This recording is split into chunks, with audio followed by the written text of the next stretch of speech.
My name is Grace Jarvis. I am in my senior year of college. I am going to be a oral surgery technician, so I'm going to be pulling people's teeth and doing all kinds of fun, gross stuff. Me and Dylan just got married in November.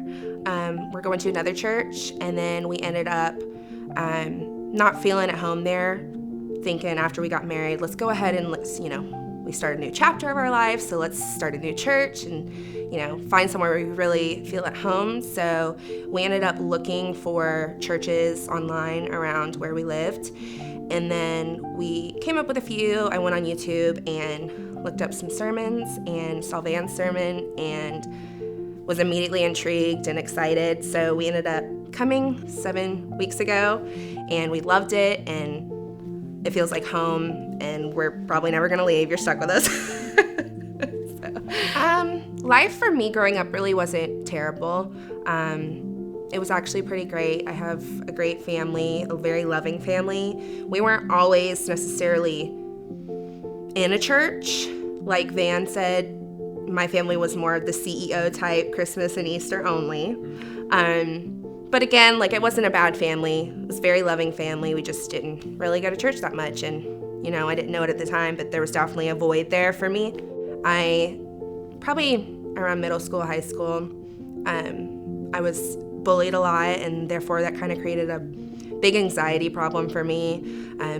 I sort of developed a really bad depression and self-image, and I hated who I was, and it just was the most awful feeling. It made you feel like you were completely alone, and you'd cry yourself to sleep every night. I mean, it was horrible, but I tried to get through it, and I was trying to find all these different ways to, pacify that, but I never could really do that. So I was always had that, just weight on me. Probably my freshman to sophomore year in college, when you're trying to figure out how to be an adult and how to do things, and that burden and that anxiety and that stress and depression just kind of really took a toll on me, and I felt like I was so low to the ground, and there was no way I was ever going to dig myself out of this. And one night I ended up, it was just a really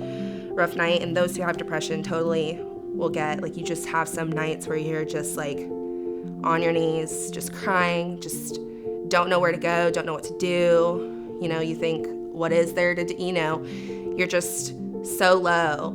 And I was sitting there, and I happened to look up, and I saw my Bible on my nightstand, which was just collecting dust. But for some reason, I looked at it, and I had this feeling that maybe I should just open it.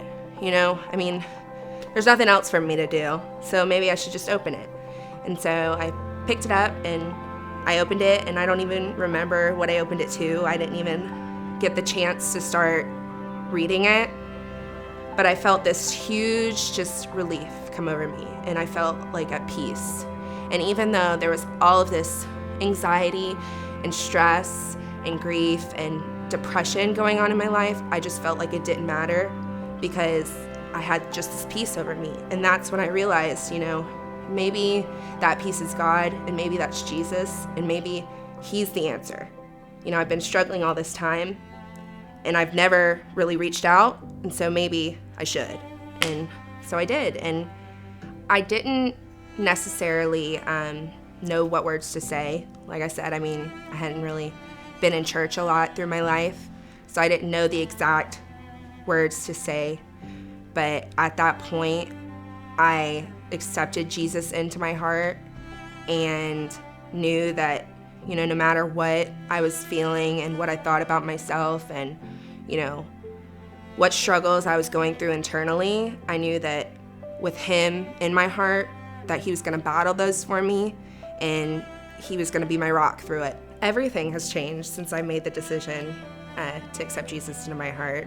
I still struggle. I still have my depression struggles and my anxiety, but it's like Van said in one of his sermons, I just jumped into that boat with Jesus, and I have a feeling of joy and peace in my heart, knowing that, you know, there are going to be those storms around me, and I am going to have to probably deal with those the rest of my life.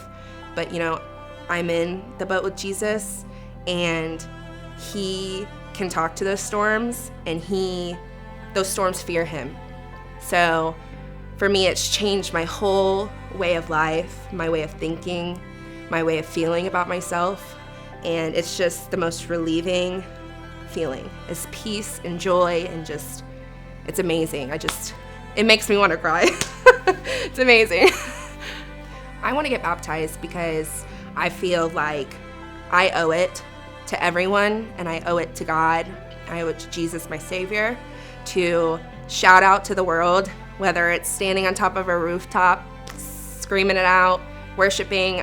I want everyone to know that Jesus is my Savior, and I want other people to see what Jesus has done for me, and especially people who do struggle with depression and anxiety and all those, you know, self-image issues, that even though you have all that going on, when you have Jesus in your heart, it's like a complete 180, and it's the best feeling, and I want them to feel that too. My name is Grace, and I've decided to follow Jesus. 9 o'clock next Sunday. Sweet! I'm so excited. Oh, nice.